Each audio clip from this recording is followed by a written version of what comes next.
Welcome everyone. তো দেখতে পাচ্ছেন বন্ধুরা, আমার একটি মডিফাইকৃত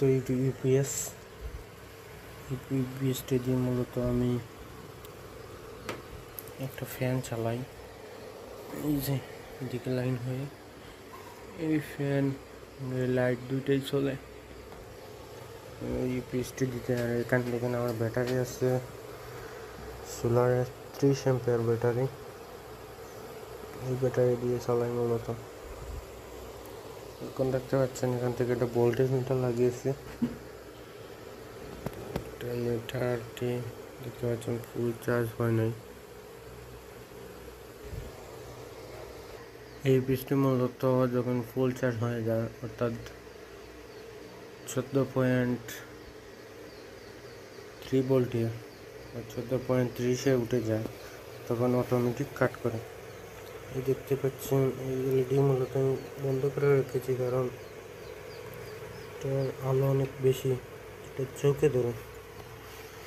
এই যে এখানে লাল বাতি জ্বলতেছে, এই লাল বাতিটি মূলত চার্জিং অবস্থায় জ্বলে, আর ফুল চার্জ হলে এই যে নিচের বাতি, এই সবুজ বাতিটি জ্বলে। তো এখন মূলত এই যে একটা ফ্যান চলতেছে, এটা চার্জ হচ্ছে, আর ফুল চার্জ হলে আসলে মানে 14.4 ভোল্ট 14.3 ভোল্ট যখন উঠে, তখন এখানে সবুজ বাতি জ্বলে, অর্থাৎ অটো কাট হয়ে যায়, ফুল চার্জ হয়ে যায় আমার এই ব্যাটারিটি। আর এই যে আউটপুটে ফ্যান সবসময় এইভাবেই রানিং থাকে। এটা বিদ্যুৎ থাকলেও চলে, না থাকলেও চলে।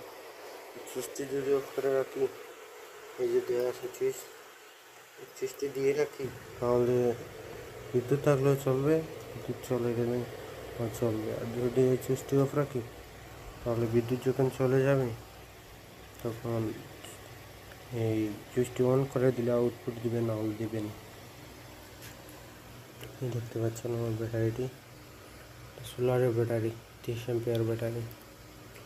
আর এই দেখতে পাচ্ছেন 14.3 ভোল্টে উঠে গেছে, জন্য কাট করে দিয়েছে।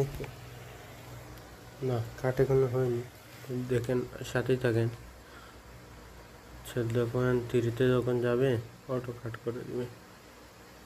আর এটার সাথেও আমি এটা একটা সোলারের কন্ট্রোলার। এই সোলারের কন্ট্রোলারটি মূলত যে এটা সোলারের লাইন, উপরে একটা 30 ওয়াটের সোলার প্যানেল লাগিয়ে রেখেছি। এটা দিয়ে আসলে এই 30 দিয়ে সোলার কানেকশন এখানে দেওয়া আছে।